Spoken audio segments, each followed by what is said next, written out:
Welcome to today's Explainer. We're going to dive right in and transform ancient dust into literally the greatest historical fashion mystery of the ancient world. When we think of ancient fashion, we usually picture those surviving tunics from Egypt, or maybe preserved Roman sandals. But what happens when a massive, highly advanced civilization leaves behind absolutely zero fabric? How in the world do we know what they wore?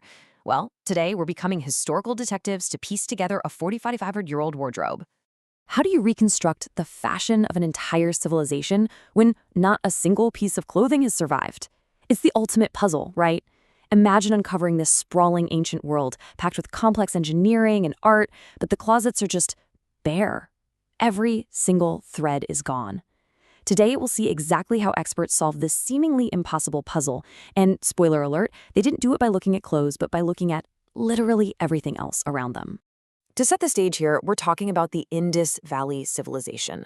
They were one of the four great ancient river titans, sitting right alongside ancient Egypt, Mesopotamia, and China. But while Egypt and Mesopotamia kind of hogged the spotlight in Western history books, the Indus Valley was doing things that were completely revolutionary over in the northwestern regions of the Indian subcontinent. 3,300 BCE, the Indus Valley Civilization begins. By 2600 BCE, the mature phase begins. Around 1500 BCE, the Indus Valley declines. And to put it all into perspective, 1947 CE is independent India, so we're looking at a society spanning an incredible amount of time. This wasn't just a flash in the pan. This massive Bronze Age empire predated other classical Indian dynasties like the Mauryan or Gupta empires by centuries. It's really the very foundation of South Asian urban civilization. Now, what's truly fascinating is the sheer scale of how they lived. These people were absolute master urban planners. We're talking sprawling, grid-like cities built for up to 60,000 residents each. They had multi-story baked brick houses. And get this, a highly elaborate underground drainage and water supply system that was completely unmatched in the ancient world. Honestly, no other contemporary civilization gave that much attention to civic engineering and cleanliness. Let's look at this lost empire's blueprint. They spread over 1,500 kilometers from Afghanistan to India, supported 1 to 5 million individuals, had advanced metallurgy and wheeled transport, and their bricks were so strong they were used to build 1850s British railways. I mean, their footprint was just massive. They were trading in copper and bronze, using bullock carts, but that last point is wild. Their baked bricks were so structurally sound that in the 1850s, engineers unknowingly carted them away to lay 100 miles of modern British railway track. 4,000-year-old bricks holding up modern trains? No way, right? With all this preserved technology, why is their jewelry preserved but their clothing is not? And this brings us right to our central mystery. With all this incredibly preserved infrastructure, cities surviving millennia, heavy stone weights, beautiful metal jewelry, why did their wardrobe completely vanish? I mean, why can we hold their necklaces, but we can't find a single shirt? The answer lies in negative evidence. This is deducing the existence of clothing because the Indian climate destroys fabric over time, unlike the preserving environments of Egypt or Mesopotamia. So here's the crucial point. India's monsoon-fed climate is vastly different from the dry, preserving tombs of Egypt. The heat and humidity there literally act as an eraser for organic materials. The climate just destroys fabric over thousands of years.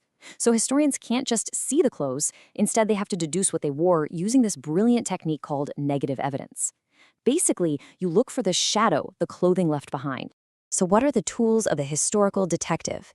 Examining sculptures and figurines, analyzing jewelry marks on bodies, studying physical posture in art, discovering textile tools, and deciphering trade seals and records. Since the actual fabric rotted away thousands of years ago, investigators have to hunt for physical clues elsewhere. They might analyze heavy indentations left by jewelry on physical bodies, or dig up ancient textile tools. Every single little detail is a breadcrumb.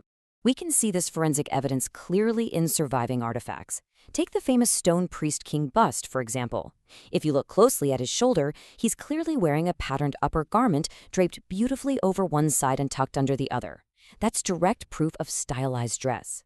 But then you have artifacts like a famous bronze figure of a young woman wearing almost no clothing, but her arm is completely covered in heavy bangles from wrist to shoulder. This tells historians that social identity in that sweltering heat wasn't always about layers of clothing, but was often communicated purely through elaborate jewelry and grooming. But the detective work doesn't stop at statues. When archaeologists take a microscope to the tools and artifacts, like the insides of copper vessels or residue on stone weights, they find definitive physical clues. They've actually found tiny microscopic traces of ancient woven fibers that somehow managed to survive.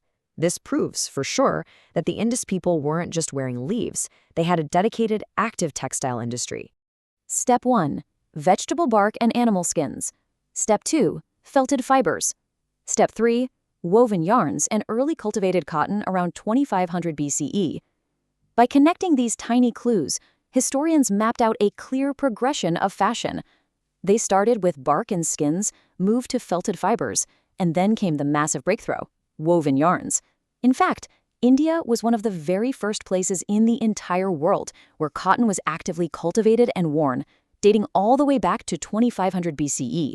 A real game changer. The grand reveal: India did not start with stitched garments. They invented rectangular cloth engineering. And here is the stunning conclusion of all this investigation. When they mastered woven cotton, the Indus people didn't use needles and thread to sew fitted shirts or trousers. Actually, stitched garments came much later. Instead, they invented something incredibly sophisticated, and art historians call rectangular cloth engineering. This is the highly complex practice of taking long, unstitched rectangular cloth and expertly folding, wrapping, and tucking it around the body.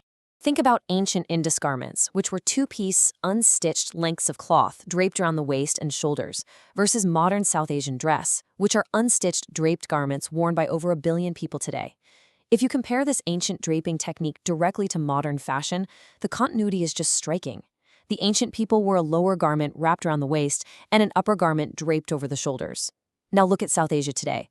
Over 1 billion people still utilize unstitched, draped garments. It is a mind-blowing, unbroken, stylistic lineage spanning over 4 millennia. This brings us to the living legacy of unstitched draping: the sari, the dhoti, the lungi, and the dupatta.